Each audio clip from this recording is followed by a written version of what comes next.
This is my kind of first attempt at doing this, and I guess we're all going to go into it together. Today I will be making Christmas cookies as part of my series on how to make your December less gloomy and the kind of things that you can do at home to turn it into a staycation this December. So first up is Christmas cookies, and I am going to be using Alton Brown's recipe from the Food Network. It is super simple. One thing to note, while typically whenever I bake, I like to measure by weight. For cookies, particularly chocolate chip cookies, homemade cookies, a lot of things that are supposed to be kind of more homemade and tradition style, I think that they actually taste more like childhood and taste more festive if you just weigh them out by, or measure them out by volume. Again, as a baker, I don't usually like to do that, but in this case, because I kind of want them to have that more homey taste, I'm okay if the measurements are off by a few grams, which is about all they get messed up by. On top of that, the recipe is written in volume, and I just don't have the energy to do the conversions today. So let's do it together.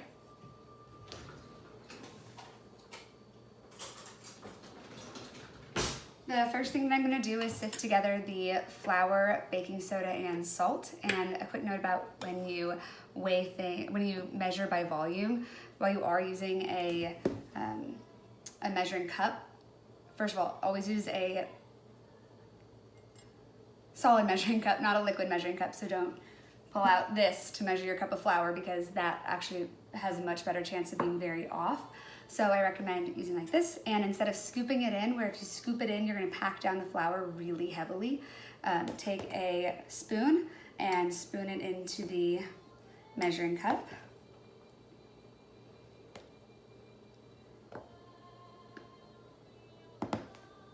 And then you're gonna take a flat-edged knife and smooth it out to get the excess off the top.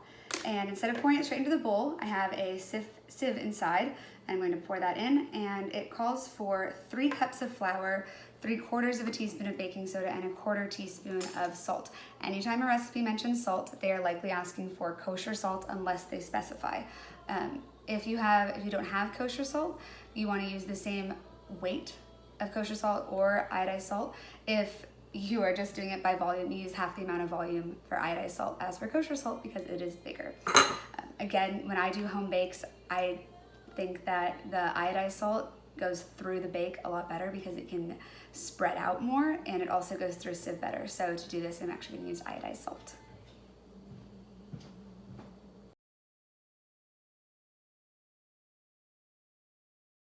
Okay, so that's all of our dry ingredients. I'm just going to set these aside.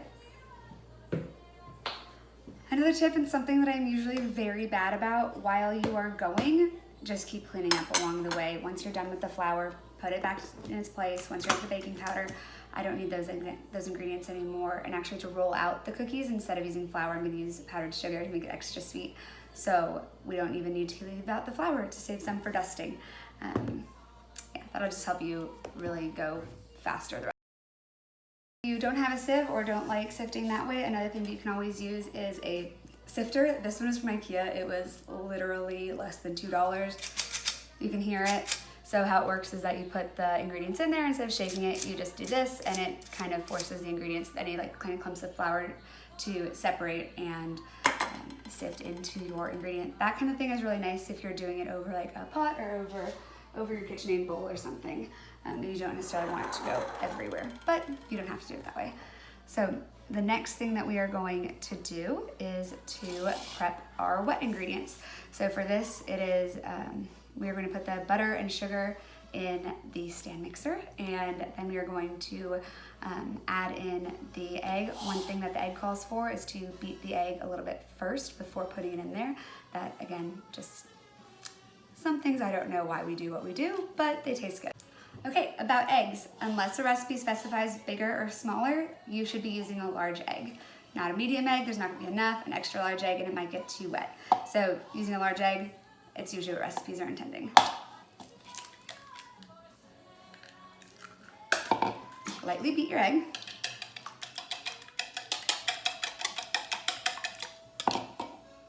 and added 1 tablespoon of whole milk. Again, unless a recipe specifies, you should be using whole milk.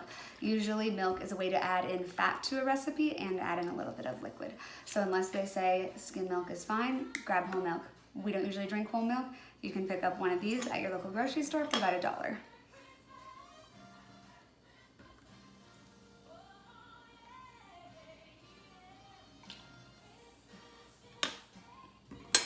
Something that I like to do while I am baking or cooking or anything is have a little bowl on my countertop so that whenever I have utensils that have become wet or dirty or measuring spoons that I've used, I can just place them in the bowl. That way I don't have to go over to the sink and put them in the sink or the dishwasher necessarily right away, especially if I'm going to keep using them. And I also don't get raw egg on my counter, which is not something that you want. Next up, we are going to measure our sugar the same way that we did our flour, using a solid? I don't know what you'd call this because the other one's called a liquid measuring cup, so I'm going to go with a solid measuring cup. If you do it over the sink or over your little bowl instead of over your regular bowl, if you spill a little bit extra, you don't have to worry about getting it out of your mixing bowl, or if it's in the sink, then it's already there in the dirty place.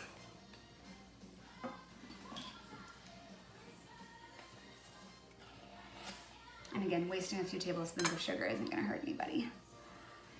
Okay, so in the bowl of your stand mixer, you've got your sugar, and you're gonna have 1 cup of softened butter. Unless it specifies, use unsalted butter because you have added salt by adding salt into your mixture. European butter is amazing. It tastes great if you are cooking with anything. I definitely recommend European or Irish or French or Swedish or any of the other kinds of butter. But if you are baking, especially if you are baking with an American recipe, use plain, unsalted, cheap butter from the grocery store. It is okay. So the next thing that we're gonna do is I'm gonna switch out this whisk for a paddle hook. Whenever I'm trying to incorporate butter, sometimes it just kind of gets all stuck up on the hook. I pulled my butter right out of the fridge, so I had to zap it for a few seconds, and I went a little bit overboard. This shouldn't be a problem because the butter is not hot enough to melt the sugar. So they should be just fine, especially with sugar cookies since you chill them before you bake them. They are gonna be just fine. I do wanna make sure that I get in all of this butter though, since the recipe does call for a full cup. Again, if I was doing a more advanced cake or something, I would actually weigh out the butter because you'd be surprised at how often a stick is not actually a half cup. Okay, so we are just going to combine this until it is on a low speed, until it is a light brown color.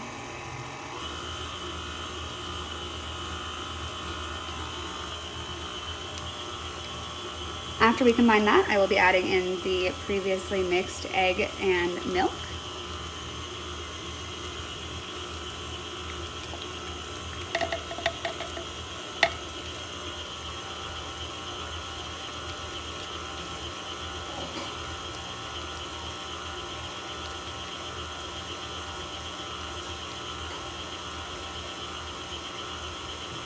And then I'm going to gradually add in the previously mixed dry mixture of flour, salt, and baking powder at a relatively low speed. I'm going to use a half cup measuring cup to pour it in so that way it doesn't go everywhere.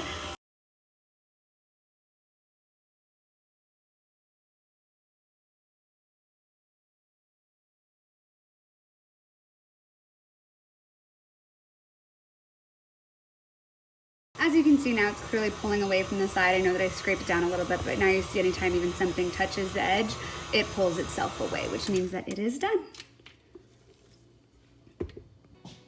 It is going to be dividing the dough in half and storing it in the fridge for 2 hours. So I'm gonna get this packaged up and leave it in the fridge, and we'll come back in 2 hours to roll out and bake the cookies. Those 2 hours are a great time to clean your kitchen if it's as messy as mine is, to wrap some Christmas presents, or write the thank you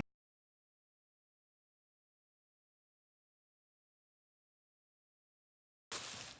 Hi, so we have the chilled dough. It has been just over 2 hours, just a few minutes, and you'll notice the dough is really hard. You can hear it crash. So there's a good thud. To powder your work surface, you're just going to use some simple powdered sugar and dust your surface. I do mine right on the countertop. I think the granite stays, or the quartz stays nice and cold. And also I use Clorox Pump and Clean, which is a food safe cleaning product that the chemicals break down faster, so it's not like I'm bleaching my countertop. My countertops are still sanitized. It's also a grease cutter, which is really nice. So your dough is gonna be really hard to work with, but that's what you want because you want it to go into the oven cold. You want it to roll out while it's still cold. You use a dowel and just roll the dough out, and I will not make you watch this part.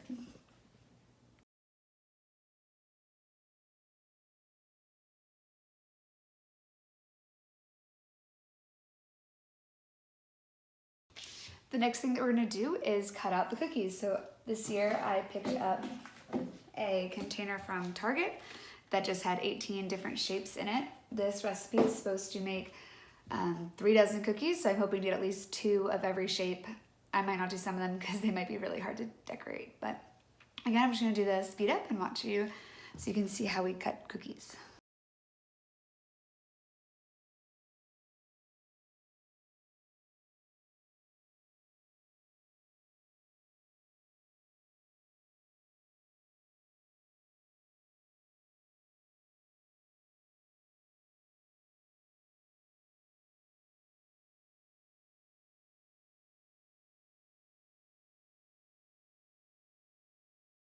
Okay, so now that my cookies have been rolled out and stamped them, like I said, with these stamps. So far I've done 1 of each of the 18 designs. Oops, ugh.